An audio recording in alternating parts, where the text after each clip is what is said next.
I got my draft notice, and I wasn't really happy about that. So I didn't want to go in because of the simple fact my buddy was getting married. So I went down to the draft area, talked to the people over there, and they said, well, you could enlist in the Army and put it off for a couple of months. So that's what I did.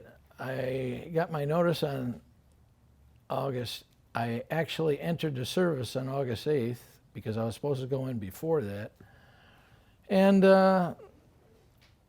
it was probably one of the big mistakes I made because all the guys I hung around with were all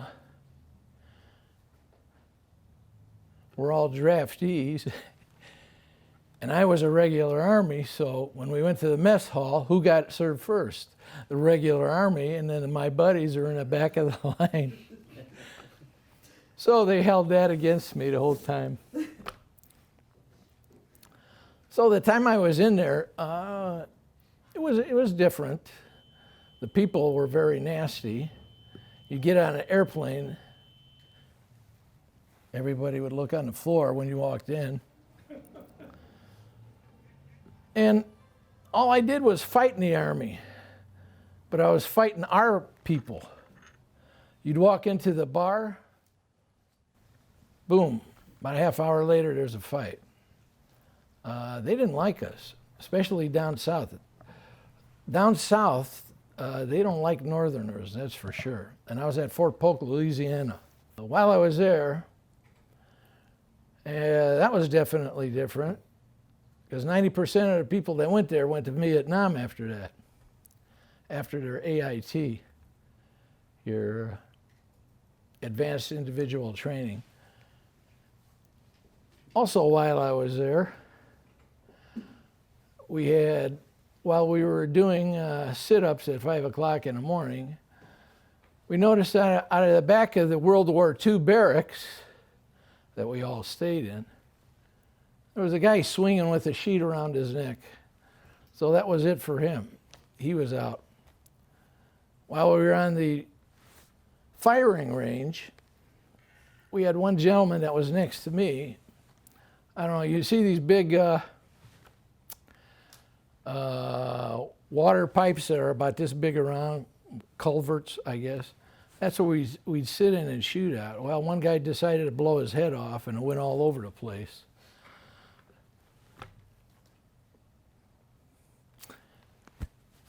So I was in the 5th Army, the 1st Army. Most of the time I spent in Virginia.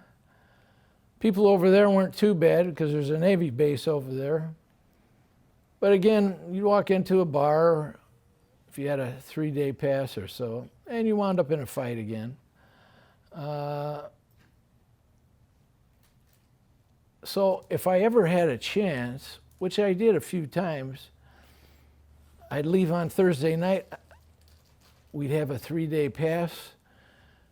The MPs were real nice, they'd let us out. But I never wore my uniform back home again. It didn't pay. Too much of a hassle. First thing they asked me, because I was a college graduate, they wanted me to go to OCS. And I had a long talk with a bunch of vets. They said, man, you're the first one to get killed when you're in Nam, either by the enemy or somebody frags you, you know. So I said, no, I don't want to do that. So during my time, it helped me really good since I did graduate. While I was at school, I was one of the top 3 pool players. And back then we had a game we called foosball. They still have it around, but it's not played as much. But I was the top foosball player in school. So I can't remember what I was getting after AIT, but before that I was getting $288 a month for being in the service. Now, that ain't a whole lot to last you a whole month. So when we'd get a chance, my buddy and I, we'd go down to Virginia Beach. There was a lot of bars down there with a lot of college kids. So they knew we were in the service. So they just wanted to get us good. So I'd go in there with my buddy, play somebody in foosball, and lose. And I said, oh, come on, give me another chance, you know. So everybody, man, we're going to kick this guy's butt. That's how I made my money on the weekends. I'd walk away with $150, and that was a lot for one day. So my extra money was made through that. Yeah, I guess I was a hustler. Cool hustler. But what was really nice, at the end of my term, they offered me a commission as a second lieutenant, and a first lieutenant, and a variable re-enlistment bonus of $6,000. Man, that was a lot of money there. And I told that to my buddies, and they're all laughing at me because, oh, you're going to become a lifer. And I said, I didn't know what to do, but I wound up just getting out and calling it quits. I finally got out of there. I had time at the Pentagon for a few weeks. I spent about 3 months on special duty at Fort Benjamin Harrison. I had a top secret clearance, so we went through all the records of possible E5 sergeants that were going to be possibly promoted to E6. So I got a real good look at all these military people and their wonderful records. And they had some records too, man. FBI, Edgar J. Hoover signing this stuff. But managed to finally get out of there. It was nice because I'd hurry up, zip in my car, and back then it'd take me 1 hour and 50 to 55 minutes to get home from Indianapolis. Now it takes you about 2.5 hours. But times were different back then. I got into the Legion, didn't even know it. My dad signed me up. I got out in October, and I think he signed me up in October, and I didn't even know it.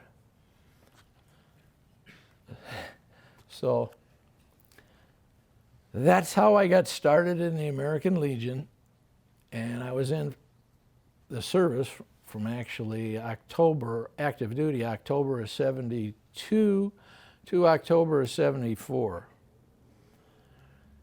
And then eventually got married, Roseanne, got her involved in the auxiliary.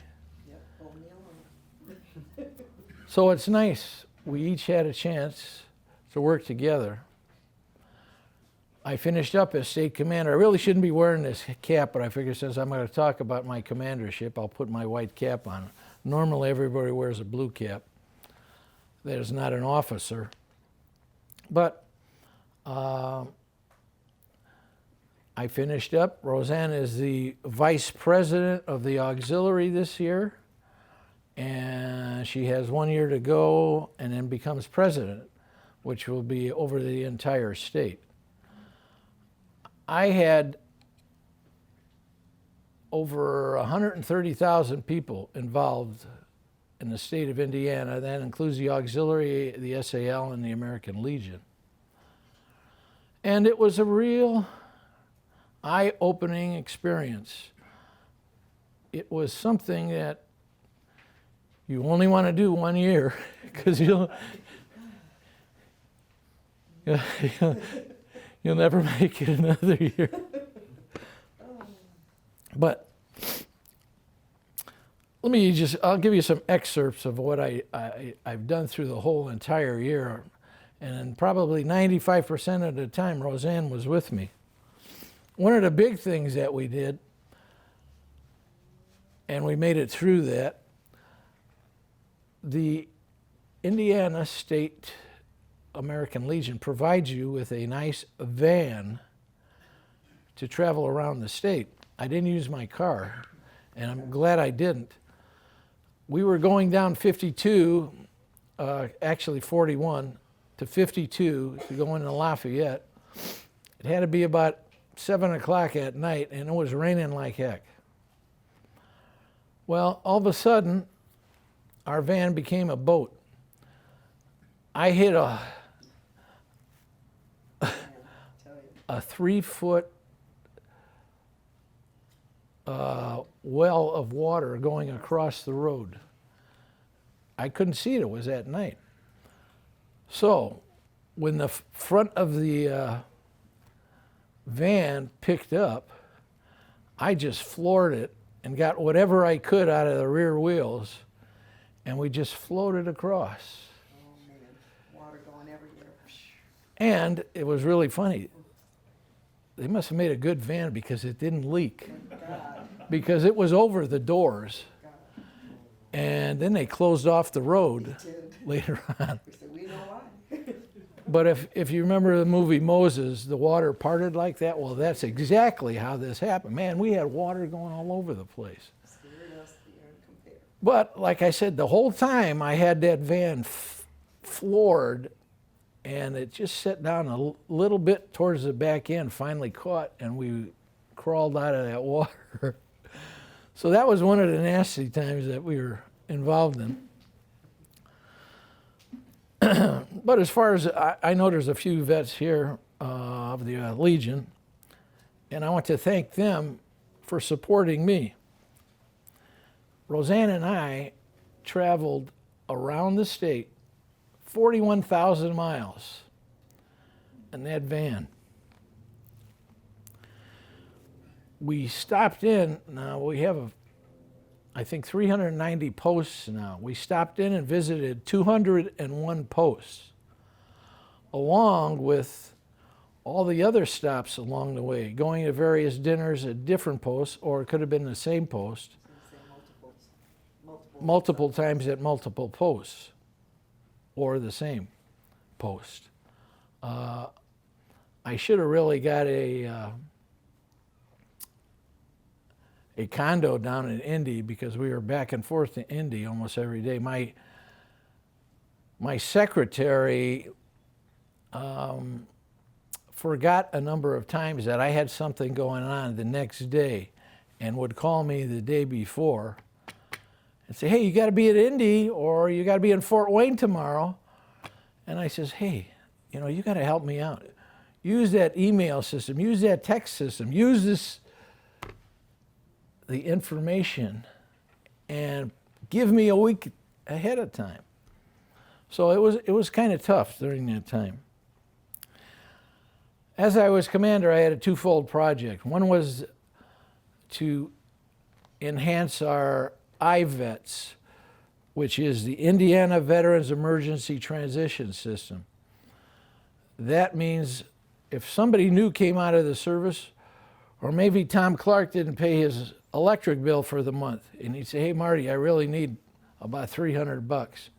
Well, we'd write him a check for $300.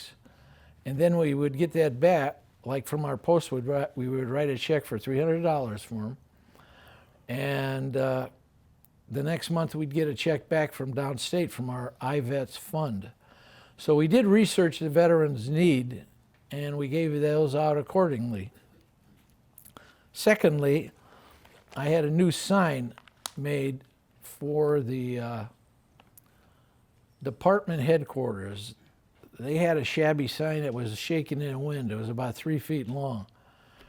We were there for 3 years. It was a new building that we moved into, and it's right by Fort Ben Harrison. I said, gee, it brings back old memories. But the new sign is really nice. It's made out of stone, looks in a V shape, and it has information on there about the American Legion and what's current. That was approximately $30,000 I raised for that, along with all the landscaping and being set in the front of the headquarters. The IVETS, we brought in over $50,000. And that was given out in pretty quick increments. But there's still money in that account. It's amazing how generous the American Legion family is. We went to the National Convention in Reno. First time ever we elected a lady, first female national commander. And she did a heck of a job the whole year. Her name was Denise Rohan. She was out of Wisconsin. We had a large contingency that marched in the parade. The parade consisted of all 50 states, Guam, Puerto Rico, Philippines, and France. It was, if you were there, you could look for blocks and blocks of all the Legion people marching, which included the family, which I call the auxiliary and the SAL, and also the riders too. We have American Legion riders, ride their motorcycles. And as usually, I provided a wonderful hospitality room that they all loved. We stopped in there for fun, friendship, libations, and to discuss what happened during the day. The National Convention is actually something that at the end of the year, all the rewards are given out, and also awards given out to Eagle Scouts, the Servicemen of the Year. It's really something to see, the national commanders there, and all the departments from Indiana are all there. And at the end of the session, we elected a new national commander. We did even have a quick trip to Lake Tahoe, which was really nice if you've never been there. And you can watch the reruns of Bonanza and we'll look at Lake Tahoe over there. Legion, we did a first time ever Legion Family Day. We had a chili cook-off that day. It brought in money. The American Legion Auxiliary had a bake-off. They brought in money. The money was used to go to the state of Florida. We raised $16,000 for relief from the hurricane. We also sent a semi full of goods down there, your water, life-saving product, cleaning supplies, personal care items, toiletries. It was driven to the Orlando headquarters of the Florida State American Legion. Supplies were distributed at 9 distribution sites. And if you pass this around, take a look at it. It was the commander was so thankful that we got that for him. He gave me that in return. Our fall conference was highlighted by a visit from the national commander. We even took her on a visit at 3 Posts down in Indianapolis, and she was well received. The conference was well attended, and at the end of the conference, we all have a party. So last year, it was always a party with Marty, right after everything was done. The party with Marty was an evening for music, friendship, and we gave out prizes during that time. November was a day, Veterans Day programs. Visited Evans School in Lake Station, where these children were the key players over there. They had hand-drawn out flags that they themselves made, presented them to all the veterans that were there. I spoke at Lake Central High School. Did you ever hear of that place? I don't know. Almost 4,000 students there with 300 veterans in attendance. We did a POW-MIA ceremony and was helped out by, at that time, chaplain. Roseanne was helping me. Oh, that was a moving experience too. We went down to to Indianapolis. They had a helicopter flyover at downtown where the war memorial's at. Met Governor Holcomb, the national adjutant for the American Legion. And I tell you, the day we were there, it was a bit chilly. Actually, it was frigid. And we marched in a parade. And I think we all marched really quick that day. But we were in unison, just like a nice Swiss timepiece. The riders led us off with the motorcycles. We zipped down right behind them. That evening, we were invited to a military dinner. It was very humbling because the veterans in the military that were there were all honored with awards and their amazing stories of bravery and self-sacrifice. Moving into December, we attended Pearl Harbor Day, and that was at Post 249 in Indianapolis. Many dignitaries gave moving speeches. We even went down to the water down there, tossed in a wreath. It was a white river.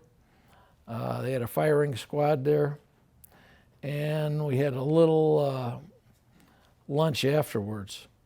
We went to a place after that called Alpha Nursing Home and met a Mr. Harvey, who's a Pearl Harbor survivor. I'm not sure if he hit 100 yet, but he was real close. That was something. But he gave so many wonderful stories, it was unbelievable. Moving into Christmas, again down in Indy, we were at the Masonic Temple down there. They had the American Senior Community Group. And what they do is they have the largest nursing home and assisted living homes throughout the state of Indiana. They let us in there. We collected all kinds of canned goods and what have you for the homeless and wound up with getting at least $1,000 in cash for donations. Midwinter Conference was good in January. And when we go to these conferences, everybody goes to specific meetings. Those meetings are attended by all the Legion, some of the auxiliary, and the SAL. We get a lot of information and finding out about the various VA nuances.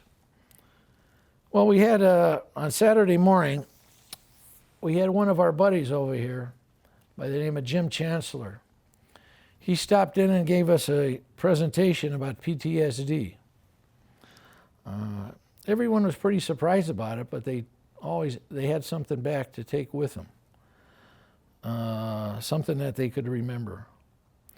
Also, during my term as state commander, we tried to promote Vietnam vets. We're trying to still get these guys that have some life left into them. Even Randy Wayne, and he's a member now too. But last year we got in over 2,000 of these guys, so that helped out our membership. So we're trying to do anything we can to continue different ideas. We're hoping that the younger guys can figure it out one of these days. And I'll get to that in a moment.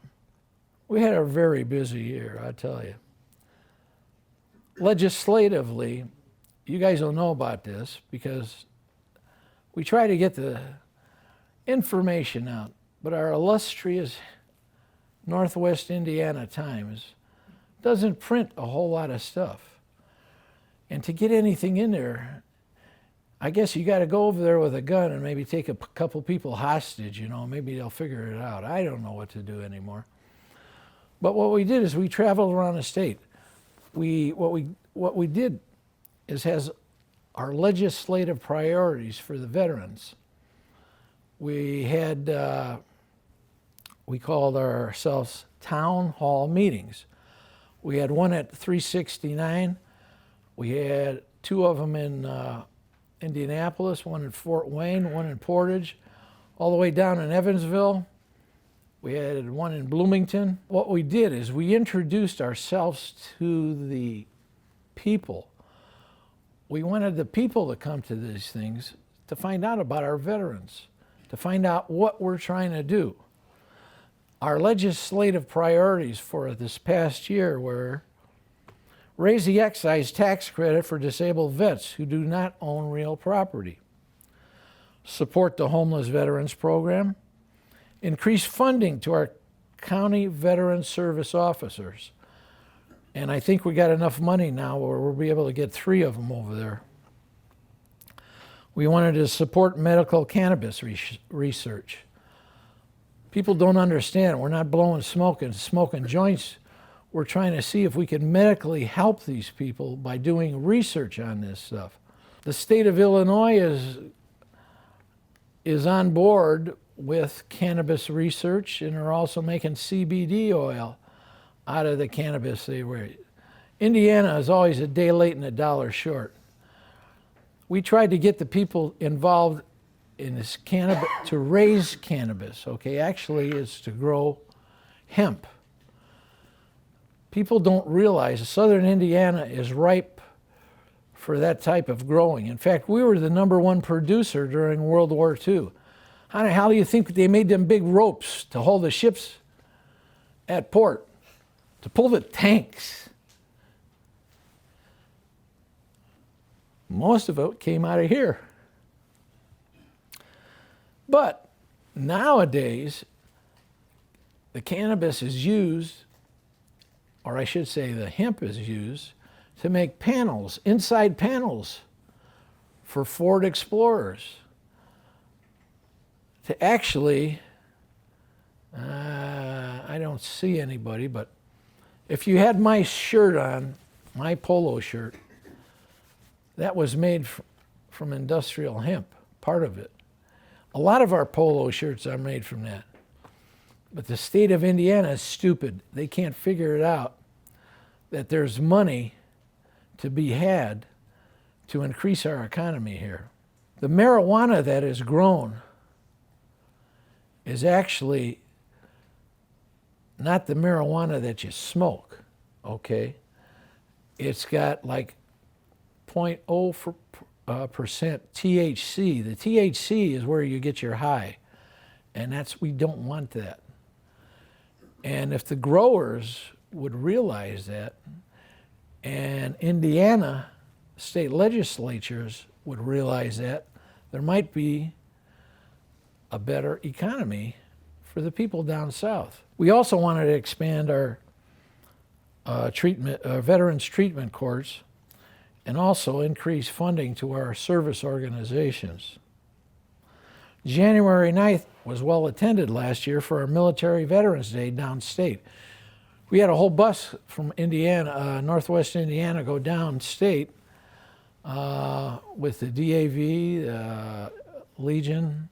I think so many people, AMVETS might have been on there too, but all through the year, we met with the Big Four, which was the DAV, the American Legion, AMVETS, and the VFW.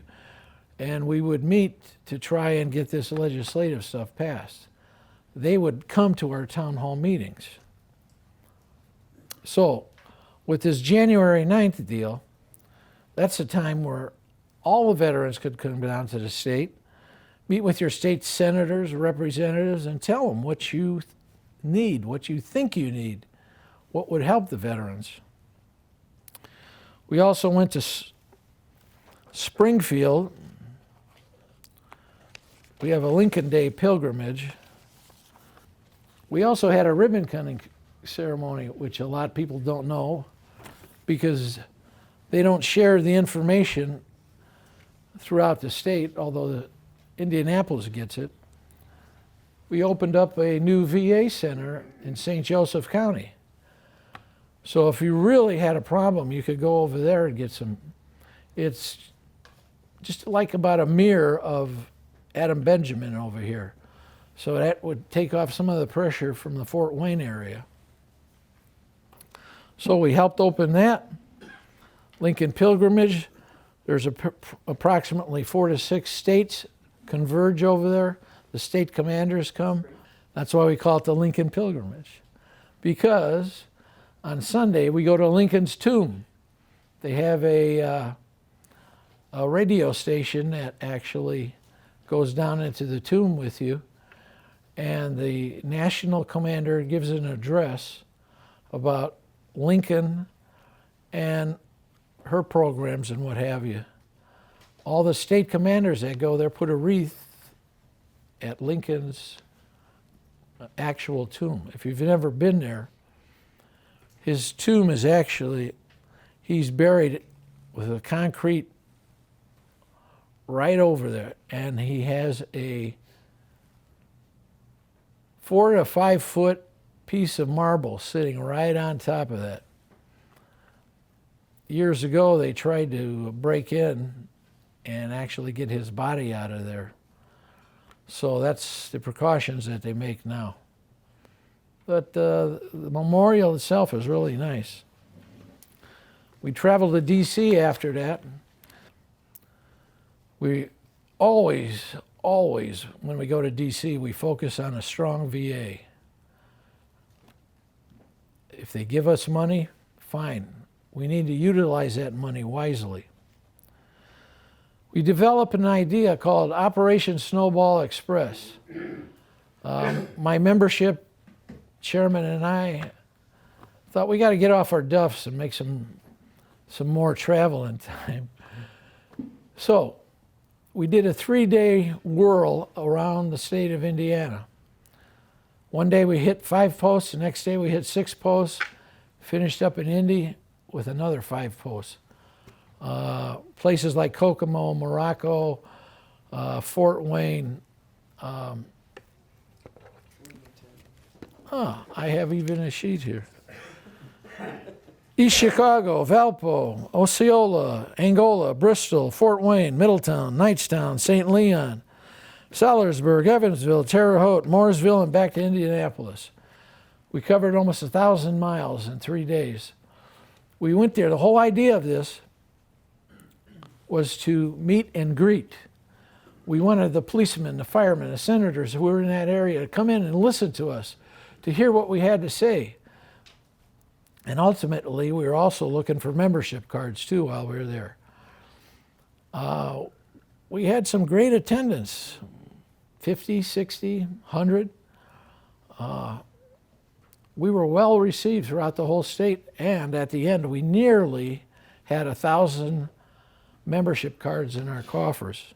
Next thing we did, we popped back down to Indy, met Sammy Davis. I don't know if you know Sammy Davis, but he's I believe he might be the only living Congressional Medal of Honor recipient in Indiana yet. Well, I know he is a recipient from the Vietnam War. Very small, soft-spoken, really nice gentleman. And the reason we were down at the War Memorial, we were down there because the governor was going to present him what they called the Sachem Award.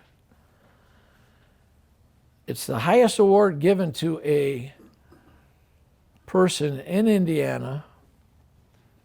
It's only given out by the governor, and it's only given out to one person a year, and that's at the discretion of the governor. I had the honor of zipping down to Milan, Indiana.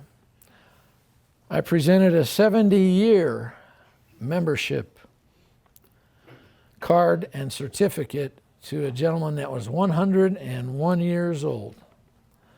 That was a real experience. I didn't realize that, but we have a shipbuilding outfit in Marionette, Wisconsin.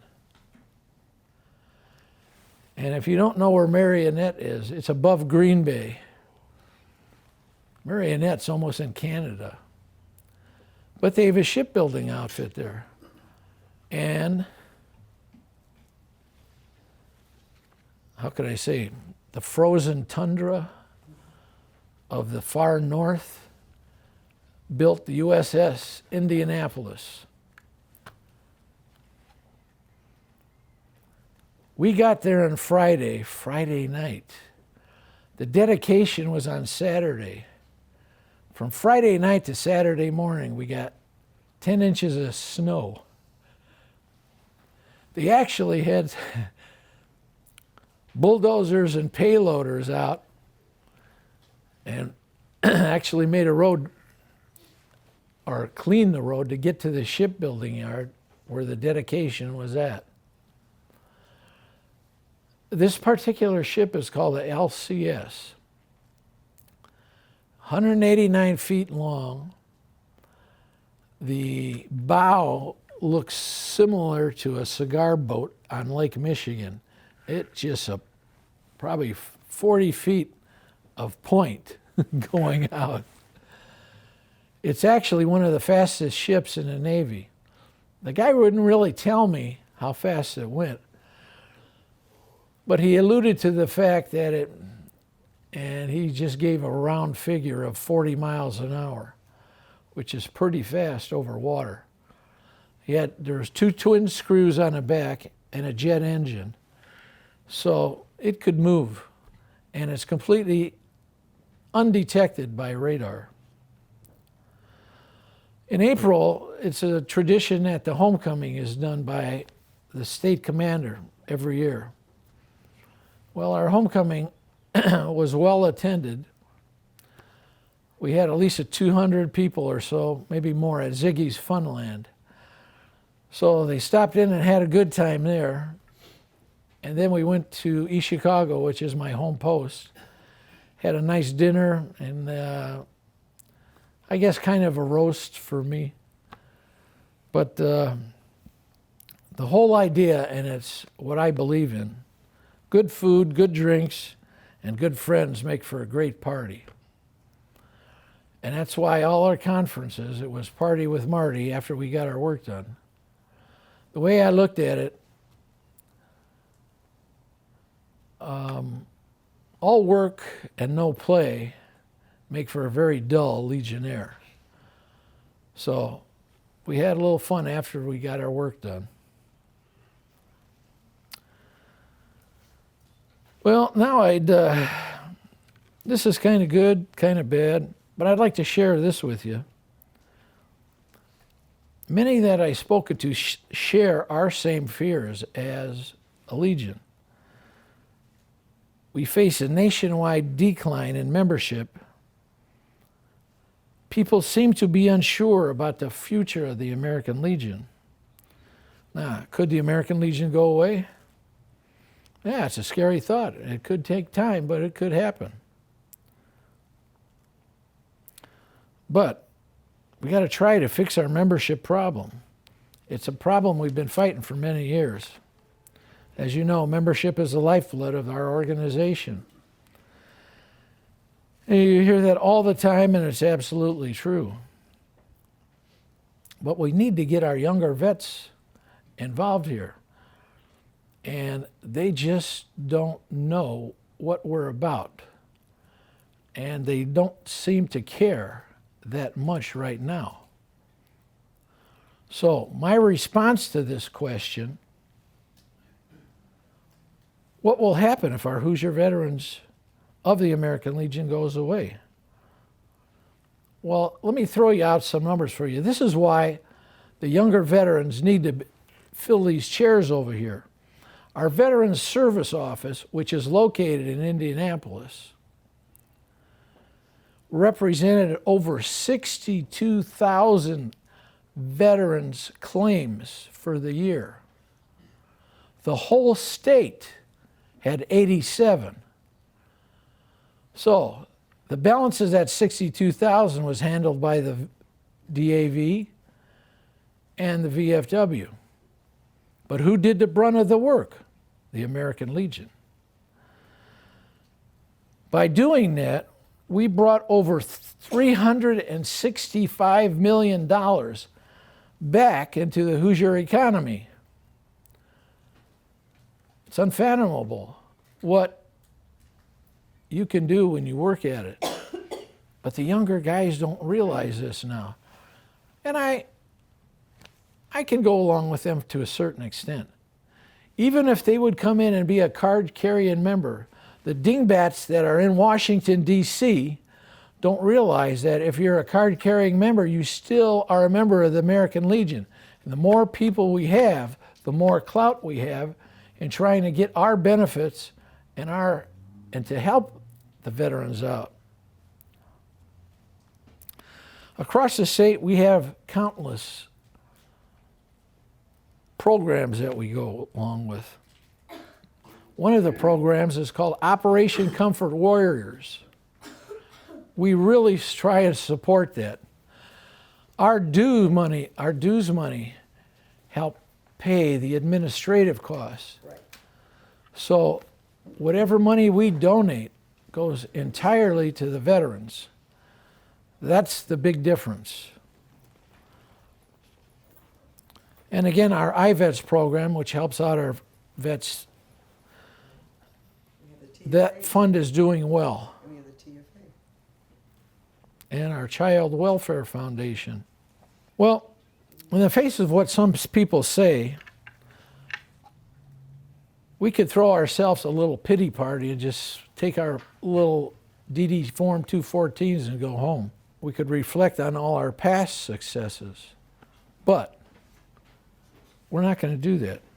The problem is that quitting is not in our DNA. It never was, and it never will be. All you soldiers, sailors, airmen, Marines, Coast Guardmen were never, ever given a block of instruction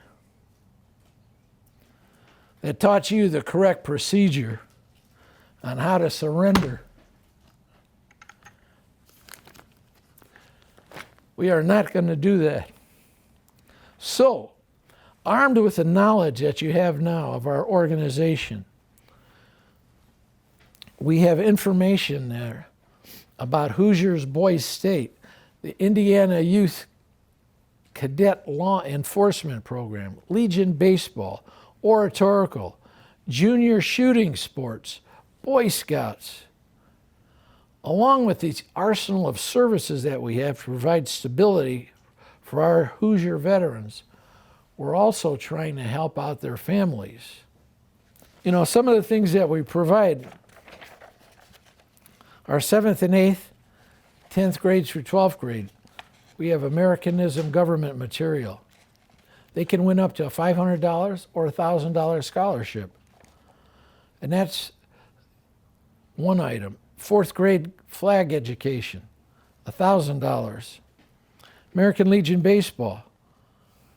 The Department Player of the Year gets $500. National all academic team selectees are given $2,500. The National Most Valuable Player gets $5,000. And each department on the American Legion Family Scholarship get $1,500 scholarship. Hoosier Boys State, we give out a number of scholarships. The Adamski Scholarship, $1,000. The Casa Scholarship, $3,000. The runner-up for that gets $625. McHale Scholarship, $800. Lukowski Scholarship, $800. And then we get to the Samsung Scholarship. On the state level, the person that wins that, and there could be a number of state level winners, would get $1,250. But on the national level, $10,000 scholarships are given out. And for second, 10 $5,000 scholarships are given out. Eagle Scout of the Year, the state gives out $1,000. For the Eagle Scout of the Year on a national level, they get $10,000. They have 3 runner-ups, $2,500. Girl Scout Award for the state of Indiana is a $1,000 winner. High School Oratorical, that's unbelievable. We have 3 zones, $1,800 winner. The department state champion receives $4,200. On a national organization level, you could win up to $48,000. Junior shooting sports, that's really a cool deal. This lady right over here No, don't turn around. It's you. Yeah, you. There's a number of people just her age or less that go to the junior shooting sports, and they whip the guys' butts sometime, man. You'd be surprised how good the girls can shoot. But again, that's a $1,000 scholarship. Well, I think that's about it as far as scholarship money goes. But we have so many programs that people are not aware of. All you have to do is go on indianalegion.org and scroll through there. You'll find out all kinds of things. It's indianalegion.org. I just want to share a few things about the American Legion Auxiliary, because we are here because of the eligibility that we derive from the Legionnaires that we are related to. The Auxiliary is an all-women's organization. Their mission is, in the spirit of self, not service, they are to support the American Legion and to honor the sacrifices of those who have served by enhancing the lives of our veterans, military, and their families, both at home and abroad. We are for God and country.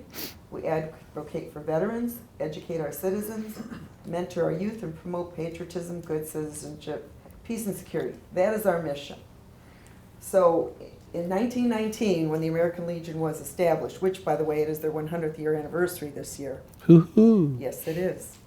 The next year, the ladies decided that it was up to them, and it is an all-female organization, the Auxiliary. They decided they needed to continue their mission. So that's exactly what they decided to do. They established in 1920, that was their national convention. They had 1,342 local units, and at their first convention in Kansas City, Missouri, that's when they decided it was going to be called the American Legion Auxiliary. Okay, so it was amazing how quickly they grew. From 121,000 members, the next year they were up to 500,000 members at the beginning of World War II.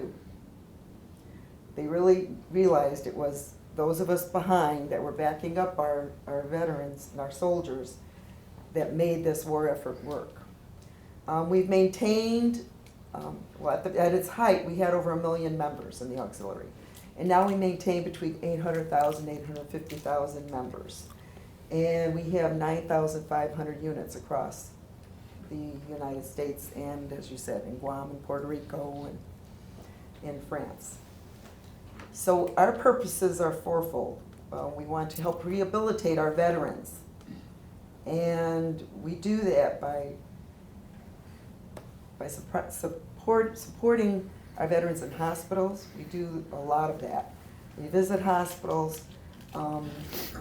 We visit, in fact, right here in our area, we go monthly to Heinz Hospital, to visit Heinz Hospital. We take comfort packs. We take well wishes. We take cards made by students in our schools. At a lot of VA facilities, we have a gift shop program where during Christmas, it's amazing. We provide for the veterans that are hospitalized, where they can come and choose gifts for family members. It does not cost them a penny.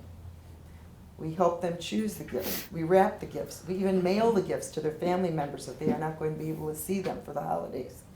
And we provide that all as a free service to our veterans. In fact, Marty and I, when you were commander, you came with me that year to the gift wrap. And you want to talk about a heartwarming situation when you see this veteran. Boy, we wrapped a lot of gifts. But how much they Appreciated. what we did. I'm sorry. Hey, you're worse than me.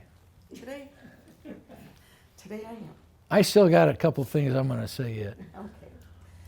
Like Adam Benjamin. We have Adam Benjamin Center in Crown Point. We have volunteers that volunteer there. We, our project last year was the Women's Veteran Clinic over there. We supplied them with all sorts of things that they needed for their women's veterans. Just care items, personal care items, things for children. The women that come in there a lot of times don't come in with anything but the clothes on their back. Think about that. These women are homeless, they're living in shelters, they're living on the streets. They come there for their care and for assistance. We provided a number of those things for those ladies. Indiana Veterans Home, I don't know how many of you are aware, we have that down in West Lafayette, Indiana. We have projects all the time. We have provided medical equipment that we've raised money for. We last year purchased 15 automated recliner chairs for them. Right now we want to enhance their picnic area. That's one of our projects this year, so that more of them can come out and enjoy the outside.